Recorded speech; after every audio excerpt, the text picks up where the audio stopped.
দ্বিতীয় অঙ্ক। প্রথম দৃশ্য। স্থান মুসলিম শিবির। কাল পরের দিন। মঞ্চের একধারে টেবিলের ওপর দাবার ছক পেতে দুজন খেলোয়াড় তন্ময় হয়ে চাল ভাবছে। প্রায় পুরোপুরি দর্শকদের দিকে মুখ দিয়ে যিনি খেলছেন তার নাম সুজাউদ্দৌলা। অন্যজন মনুবেগ। দর্শকদের দিকে পিঠ দিয়ে খেলছেন। কেবল কখনো কখনো পাশ থেকে মুখের আদল দেখা যাবে। তৃতীয় ব্যক্তি নজিবুদ্দৌলা পদচারণা করেন। এক আধবার থেমে খেলা দেখেন। সকলেই পরিপূর্ণ সমস্যায় সজ্জিত। নজিব এক দৃষ্টিতে কতক্ষণ দুই খেলোয়াড়কে দেখে। অসহ্য, এই অর্থহীন প্রতীক্ষা অসহ্য। সুজা কোনো কিছুই নিরর্থক নয়। আক্রমণ করার মধ্যে যদি মস্ত কোনো কারণ থাকতে পারে, তাহলে না করার মধ্যেও নিশ্চয়ই কোনো কারণ লুকিয়ে রয়েছে। বন্ধুবেগকে পিলটা বাগে পেয়েও খেলে না কেন তাই ভাবছি। নজিব অযোধ্যার নবাব সুজাউদ্দৌলা মারাঠা শিবির আক্রমণ করা নিরর্থক মনে করেন। অযোধ্যার লুণ্ঠনকারীদের উচ্ছেদ করার কোনো সার্থকতা অনুভব করেন না। নিষ্ক্রিয় ঘরে বসে বুদ্ধির রকমারি খেলা অভ্যাস করাটাকেই বড় কাজ বলে মনে করেন। সোজা করি মন্দবেগকে। তোমার সঙ্গে হুঁশিয়ার হয়ে খেলতে হচ্ছে। তুমি সোজা লোক নও। মজিদ আমার পক্ষে অনির্দিষ্ট কাল পর্যন্ত উদাসীন থাকা সম্ভব নয়। সুজা কেন? নজিব কেন? কারণ আমি নজিবুদ্দৌলা, রোহিলা পাঠান। হিন্দু মারাঠা দস্যুরা আমার দেশ লুট করেছে, আমাকে দেশচ্যুত করেছে, আমার কাছ থেকে দিল্লির সিংহাসন কেড়ে নিয়ে গেছে। পেশোয়ার তার ঘৃণ্য অনুচরদের সমুচিত শিক্ষা না দিয়ে ক্রীড়া কৌতুকে মন সাজাবো না। সুজা সাব্বাস, উত্তম, অতি উত্তম। আমি ধরতে পারিনি যে তুমি আমার দুর্গের পাহারাদার ঘোড়াটাকে ঘায়েল করবার ফিকিরেছিলে। সাবাস নজিবকে। মারাঠা শক্তির সঙ্গে লড়াই করবার জন্যই যমুনা তীরে ১.৫ মাস ধরে প্রহর গুনছি। কিন্তু তাই বলে এখনই যখন সংগ্রামে ঝাঁপিয়ে পড়ছি না, তখন অল্প বিস্তর ক্রীড়া কৌতুকে মন দিতে দোষ কি? নজিব অল্প থেকে বিস্তর হয়। দোষ এই জন্য, একদিন নয় প্রতীক্ষা করছি ১.৫ মাস ধরে। প্রতীক্ষা করতে করতে এখন এমন হয়েছে যে ভুলে যেতে বসেছি যে শত্রুকে আক্রমণ করবার জন্য একত্রিত হয়েছিলাম। সুজা এবার তোমার পিলটাকে কাটবই, ছাড়বো না। নজিবকে কেবল আক্রমণের দ্বারা জয় পরাজয় সুসিদ্ধ হয় বিশ্বাস করি না। মন্নবেগ কি বলো? মন্ন জানি না। নজিব জানো না মানে কি? বিউলির প্রান্তরে তোমার যে মূর্তি দেখেছি তার সঙ্গে তোমার আজকের এই উক্তির কোনো সঙ্গতি নেই। তোমার চোখে চেতনায় সর্বাঙ্গে আজ যে শৈথিল্য, যে ঔদাসীন্য, যে নির্বিকারত্ব প্রত্যক্ষ করছি, তা সত্যি অপ্রত্যাশিত। গতকাল বিকেলেও তুমি অন্য মানুষ ছিলে। সুজা নবাব নজিবুদ্দৌলা, মানুষ মরে গেলে পচে যায়, বেঁচে থাকলে বদলায়। কারণে অকারণে বদলায়, সকালে বিকেলে বদলায়। এতে অবাক হব কেন? বন্ধুবেগকে তোমার দান চালো। বন্ধু এবার ছাড়বো না, আপনার পিলটা নিলাম। সুজা কি সাংঘাতিক কথা! এত ঘন ঘন গোটা খেলার নকশা পাল্টাচ্ছ যে তোমার তল পাওয়া ভার। নজিব নবাব সুজাউদ্দৌলার বর্তমান তন্ময়তা দেখে মনে হচ্ছে তার বিচারে রণক্ষেত্র আর দাবার ছক দুইই সমান। সুজা নবাব নজিবুদ্দৌলার এই সিদ্ধান্ত অগ্রাহ্য। নজিব কেন?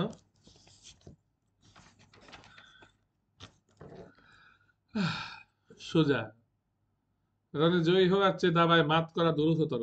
মন্নু বেগকে জিজ্ঞেস করে দেখুন। মন্নু কোনো সন্দেহ নেই। নজিব গতকালও তোমার কাছ থেকে বিপরীত কথা শুনেছি। মন্নুজি সুজা নবাব নজিবুদ্দৌলা বলতে চাইছেন যে গতকাল পর্যন্ত তুমি মারাঠাদের নিরতিশয় পাষণ্ড বলে জানতে। গতকালও তুমি চাইছিলে তাদের রক্ত দিয়ে হোলি খেলতে, পদতলে তাদের অস্থি চূর্ণ করতে, মাটির নিচে তাদের সব পুঁতে ফেলতে। অথচ দেখা যাচ্ছে যে আজ সকাল থেকে তোমার চিত্ত কোনো অজ্ঞাত কারণে বিকল হয়েছে। পরিচিত অভ্যস্ত পথ বর্জন করে নানা অভাবিত আচরণে উদ্যোগী। দাবার ছকটা ভালো করে দেখে তোমার কোনো চালই আজ ধরতে পারছি না। বেড়ে খেলছো, কি লক্ষ্য করে এগুচ্ছ, কোন মতলবে ফাঁদ পেতেছো, কিছুরই কুল কিনারা করতে পারছি না। বন্ধু আমাকে মাফ করবেন, খেলার ঝোঁকে আপনার সব কথা শুনতে পাইনি। নজিব এই যুক্তিটা তবু মন্দের ভালো। সুজা তোমার নৌকা আটক করেছি মন্দুবেগ, দেখো কোনো মতে বাঁচাতে পারো কিনা। মন্নু, কি হবে বাঁচিয়ে? তার চেয়ে মরণোপণ লড়াই ভালো। আপনার বাকি পিলটাও তুলে নিলাম। সোজা মরলে, একেবারে নেহাত মরলে শাহ। মন্নু, শাহ? সোজা শাহ? একেবারে আষ্টে পৃষ্ঠে বাঁধা পড়েছ শাহ। মুক্তির কোনো পথ খোলা নেই। শাহ হেরে গেলে? মন্নু বেগ এত করেও পারলে না? হেরে গেলে শেষটায় মাথা নিচু করে মন্নু বেগ দেখেও ভাবে। নজিব, বেশি ভাবনার আমি ধার ধারি না। আমি জানি শত্রু কে, জানি শত্রু কোথায়, জানি তাকে সমূলে নিশ্চিহ্ন করার উপায়। আপনি আমাকে সাহায্য করুন। সুজা, শত্রুকে, শত্রু কোথায় কে জানে? নজিব, ভারতে মুসলমানদের শত্রু মহারাষ্ট্র শক্তি, শত্রু পেশোয়া। পানিপথ পেরিয়ে আর এক পাও অগ্রসর হবে এমন ক্ষমতা তাদের নেই। মেনে নিলাম, হেরে গেছি। দাবার ছক ছেড়ে মঞ্চের পেছনে চলে যায়। সেখানে সাজিয়ে রাখা অস্ত্রশস্ত্র নেড়েচেড়ে পরীক্ষা করবে। নজিব, আঘাত করার এই হলো উপযুক্ত সময়। যমুনার পার ধরে কাতার ধরে দাঁড়িয়ে রয়েছে আমাদের সৈন্যবাহিনী। ওই বুহ ভেদ করে শত্রু সেনা কোনোদিন যমুনার পানি স্পর্শ করতে পারবে না। মন্য চিৎকার করে, আমরা অপেক্ষা করছি কেন? নজিব, নিজেকে জিজ্ঞেস করো, জবাব পাবে।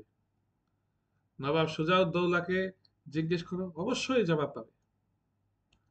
মন্য, আমি জানি না। আমি জানি না যা জানা সব আহমদ শাহ আবদালি জানেন। এই মহাযুদ্ধের আয়োজনে যেদিন থেকে অংশ নিতে শুরু করেছি সেদিন থেকেই আবদালির নেতৃত্ব মেনে নিয়েছি। নজিব, সে কি? মুসলিম শক্তিকে হীনবল করে তোলবার জন্য একটু উৎসাহ, একটু উদ্যম, একটু আগ্রহ প্রকাশ করুন। সুজা, প্রধান সেনাপতির নির্দেশ পেলেই করব। নজিব, সে নির্দেশকে ত্বরান্বিত করার জন্য আপনার কিছু দায়িত্ব রয়েছে। যেমন? নজিব, আমি রহিলা খান্ডের, আপনি অযোধ্যার প্রতিনিধি। আহমদ শাহ আবদালির হিন্দুস্তানের কেউ নন, তিনি কাবুলেশ্বর। আগামী দিনে হিন্দুস্তানের সমগ্র মুসলমানকে পরিচালনার ভার গ্রহণ করতে হবে আমাকে বা আপনাকে, আবদালি নয়। সোজা, আগামী দিনের কথা কে বলতে পারে? একজন মানুষের জীবনে কোনো দুটো মুহূর্ত একরকম নয়। এই মুহূর্তের নিশ্চিত আশ্বাস পরের মুহূর্তের আগমনের সঙ্গে সঙ্গে চূর্ণ বিচূর্ণ হয়ে যায়, যা একেবারে চোখের সামনে অবধারিত রূপে বিদ্যমান। সেটা পর্যন্ত সকল সময় দেখতে পাই না। যা দেখি তা হয়তো ভুল দেখি। কত সময় মনে হয় ঠিকই দেখছি, কিন্তু আদৌ দেখতে পাইনি মন্দবিককে। তোমার চোখের সামনে সব গুটি সাজানো ছিল, সব দেখে শুনে নিশ্চিন্ত আত্মবিশ্বাস নিয়ে আবার দ্বিতীয় পিলটাও গ্রাস করলে। সঙ্গে সঙ্গে তোমার নিজের বাদশার মরণও ঘনিয়ে এলো। বন্ধু অন্ধ, একেবারে অন্ধের মতো খেলছি, খেলে হেরে গেছি। নজিব, আমি অন্ধ নই, বরং পরাজয় বরণ করেও আমি স্বস্তি পাই না। নিজের নিয়তিকে আমি নিজের হাতে গড়ে নেওয়ার পক্ষপাতী। আমার নিজের এবং সমগ্র হিন্দুস্তানের মুসলমানদের গ্লানি মোচন না করে আমি ক্ষান্ত হব না। যে আঘাত ওরা আমাকে হেনেছে, ওদেরকে আমি তার শতগুণ ভয়ঙ্কর তেজে ফেরত দিতে চাই। আহমদ শাহ দুররানিকে এই জন্য সালাম করি যে তিনি হতভাগা বহু বিভক্ত মুসলিম ভারতকে ঐক্য এবং শৃঙ্খলা দান করেছেন। তার নেতৃত্বের প্রভাব ভিন্ন। হয়তো আমি আপনার পাশে, আপনি আমার পাশে এসে এক কাতারে দাঁড়িয়ে মারাঠাদের বিরুদ্ধে অস্ত্র ধরতে পারতাম না। সুজা, আপনার পাশে আসন লাভ করাটাকে আমি চিরদিনই সৌভাগ্যের বিষয়ে বিবেচনা করেছি। আহমদ শাহ আবদালির নেতৃত্ব স্বীকার করেছি এই জন্য যে তার মতো রণকুশলী বীর এদেশে নেই। যেমন সাহসী তেমনি বিচক্ষণ, পক্ষের বিপক্ষের প্রতিটি সৈনিকের প্রতি মুহূর্তের নড়াচড়া সর্বক্ষণ এত জাজল্যমান রূপে প্রত্যক্ষ করেন যে মনে হয় যেন গোটা যুদ্ধটাই তার একক রচনা। লড়াই করা স্থির করলে এমন লোকের হুকুম মেনে চলাই শ্রেয়। মুজিব, কিন্তু শ্রেষ্ঠ সেনাপতিও বিকলাঙ্গ হয়ে পড়েন যদি তার সাক্ষাৎ সাহায্যকারীরা ফলাফল সম্পর্কে উদাসীন হয়ে ওঠে। সুজা, তৎপরতা প্রকাশ করবার জন্য কি করা উচিত?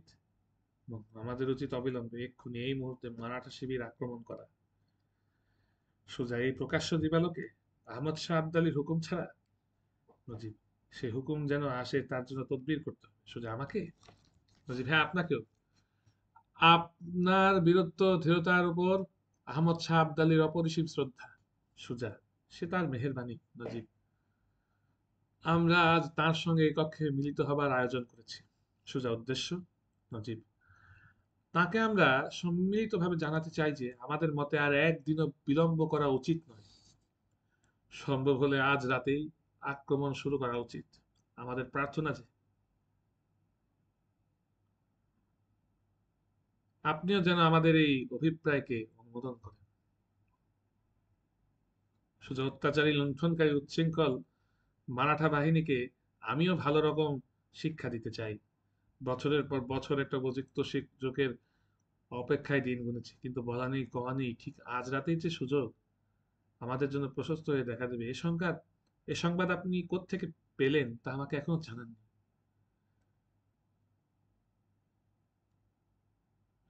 নজিব: আমরা জেনেছি, ঠিকই জেনেছি। সুজা: কি করে? নজিব: মারাঠা শিবির তালাশ করে খবর এনেছি। সুজা: কবে? নজিব: গত রাতে। সুজা: গত রাতে? নজিব: গত রাতেও মারাঠা শিবিরে আমাদের লোক গিয়েছে। সুজা: কে? নজিব: সে আপনার চর নয়। সুজা: গত রাতে আমি কোনো চর পাঠাইনি, আর চরের কথায় বিশ্বাস নেই। ঘরে থেকে বলে দূরে গিয়েছিলাম, না গিয়ে বলে ঘুরে এলাম, দিনকে বলে রাত, আলোকে বলে অন্ধকার। নজিব: এ লোক সেরকম নয়। সুজা: কে? নজিব: আমাদের মধ্যেই একজন। সুজা: নিজের কথা জানি, এ শিবির ত্যাগ করতে গত রাতে আমি অন্য কোথাও যাইনি। নবাব নজিবউদ্দৌলা কি গত রাতে মারাঠা শিবিরে বেড়াতে গিয়েছিলেন? নজিব: সে সুযোগ পাইনি। সুজা: তাহলে কে? মন্নু বেগ? মন্নু: আমি? সুজা: মারাঠা শিবিরে গিয়েছিলে? মন্নু: আমি? সুজা: তাহলে কে? কে গিয়েছিলে? মন্নু বেগের পেছনে থেকে বেরিয়ে আসে অমর ওরফে আতা খাঁ।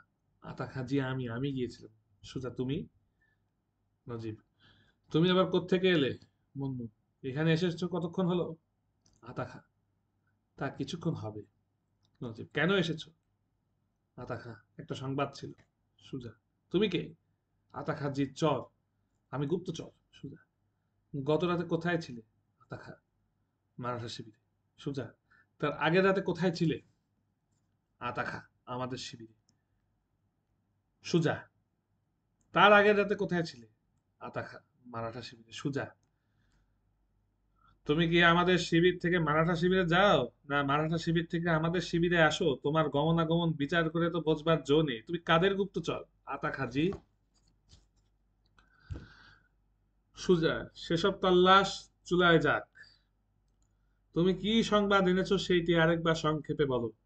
আতা খাঁ: মারাঠা শিবির থেকে গত রাতে যে সংবাদ এনেছি সেই খবর। সুজা: আরো কোনো খবর আছে কি?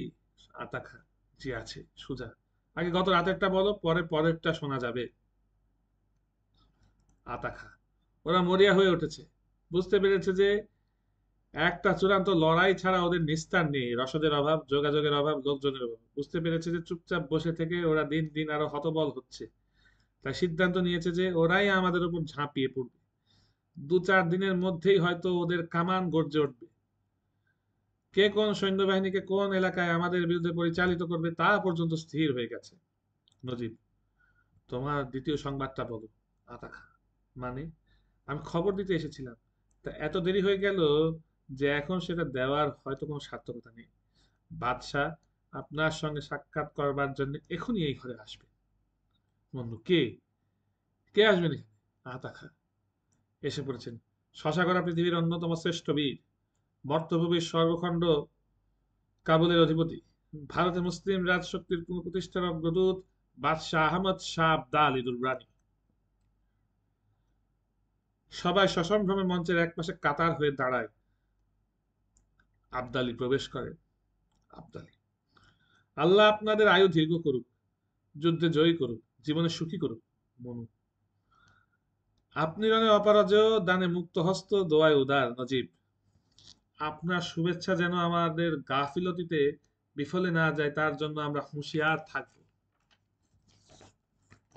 সুজা: বাদশার শুভেচ্ছা, বান্দার চেষ্টা আর আল্লাহর মেহেরবানি, এই তিন এক হলে কি না হয়? না হলে বুঝতে হবে তা হওয়ার নয়। বাদশার দোয়ার জন্য বাদশাকে ধন্যবাদ। আবদালী, মনে মনে স্থির করেছি যে আমরা আর প্রতীক্ষা করব না, এবার আক্রমণ, মায়া মমতা শূন্য কঠিন হিংস্র আঘাত হানব। সমগ্র সৈন্যবাহিনীকে চূড়ান্ত নির্দেশ দান করবার আগে আমি আপনাদের মতামত একবার জেনে নিতে চাই। আমাকে জিজ্ঞেস করা বাদশার অপরিসীম বদান্যতা বা রহস্যপ্রিয়তার আর একটা প্রকাশ মাত্র। আমাদের কোনো নতুন বক্তব্য নেই, রাজনীতির জটিলতা সম্পর্কে আমি অজ্ঞ। তবে এটুকু জানি যে যতদিন মারাঠা শক্তির দম্ভ ধূলিসাৎ হবে না, ততদিন ভারতের মুসলমানগণ মাথা উঁচু করে দাঁড়াতে পারবে না। তারা নিগৃহীত হবে, নিপীড়িত হবে, নিশ্চিহ্ন হবে। ইসলামের জ্যোতি এদেশে নিভে যাবে। আমি অস্ত্রধারী সৈনিক, আক্রমণ ভিন্ন অন্য ভাষা আমার কাছে দুর্বোধ্য। আমি বাদশার সঙ্গে একমত। আবদালী, সাবাস, সাবাস বন্ধুবেগ। তোমার তেজ, তোমার তারুণ্য, তোমার শক্তির পানিপথে আমাকে পদে পদে নতুন অনুপ্রেরণা যোগাবে। আমাকে আর শর্মিন্দা করবেন না নজিব। আপনার হুকুমের জন্য আমরা অপেক্ষা করছিলাম। শত্রু সেনার নিধনের জন্য সকল সৈনিক অধীর। নানা সংবাদ বিচার করে আমাদেরও মনে হয়েছে আক্রমণের জন্য এইটাই সর্বোৎকৃষ্ট মুহূর্ত। আপনার নির্দেশ সহ পূর্ণ পরিকল্পনা জানতে পারলে আমরা আজ রাতেই একাধিক বাহিনীকে নিয়ে অতর্কিতে মারাঠা শিবির আক্রমণ করতে পারি। আবদালী, নবাব সুজাউদ্দৌলা কি আমাকে এই আশ্বাস দেন? সুজা সেনাপতি, সহসেনাপতি, অশ্বারোহী, পদাতিক জয় পরাজয় কারো ইচ্ছাধীন নয়। তবে রণনীতির নিয়ম কানুনে আপনি যত পারদর্শী ও বিচক্ষণ, আমি ততটা নই। আমি অবশ্যই আপনার সিদ্ধান্তকে শিরোধার্য বলে মানি এবং রণক্ষেত্রে সে নির্দেশ শেষ রক্তবিন্দু দিয়ে হলেও পালন করে যাব। আবদালী, শেষ সংবাদ অনুযায়ী ওরাও আক্রমণের তোড়জোড় করছে। আমাদের বুহ ভেদ করবার জন্য এক বিরাটকায় ত্রিশূল বাহিনী অন্ধকারে সরীসৃপের মতো ধীরে ধীরে বাহু বিস্তার করে এগোতে শুরু করেছে। অতর্কিতে হানা দাও তাদের ডেরায়, আঘাত করো, সরীসৃপ কেটে টুকরো টুকরো করে ফেলো। নজিব, বাজক রণভেরী, জেগে উঠুক সবাই, আজ মুসলিম বাহিনীর গতিরোধ করে এমন শক্তি কার? আবদালী, আজ রাত বিশ্রামের এবং পরামর্শে। কাল রাতে আমরা ঝাঁপ দেব অন্ধকারে, প্রবল বেগে, কিন্তু সম্পূর্ণ শৃঙ্খলার সঙ্গে। আজকে শেষ রাতে আমরা আর একবার এই ঘরে মিলিত হব। কারো ঘুমের বিশেষ প্রয়োজন হলে নিকটেই শয্যা গ্রহণ করবেন। মন্নু, আজ রাতে ঘুমোবে কে? নজিব, আমি একবার আমার সৈন্যবাহিনীর তদারকে বেরুব। সুজা, কত রাত অকারণে না ঘুমিয়ে কাটিয়েছি, আজ আজ তো তবু মহৎ কর্মের আহ্বান এসেছে, নিশ্চয়ই ঘুম আসবে না। আবদালী, যতটুকু আমি স্পষ্ট দেখতে পাচ্ছি তাতে মনে হয় মারাঠাদের ওই ত্রিশূল বাহিনী পরিচালনার ভার নিয়েছে রঘুনাথ রাও, সদাশিব রাও এবং ইব্রাহিম কার্দি। ত্রিশূলের ৩ শীর্ষবিন্দুতে অবস্থান করে এরা সমগ্র রণক্ষেত্র নিয়ন্ত্রণ করবে। শৌর্যে, বীর্যে, কৌশলে এরা কেউ অবহেলা করবার মতো নয়। নজিব, সে ভয়ে আমরা আতঙ্কিত নই।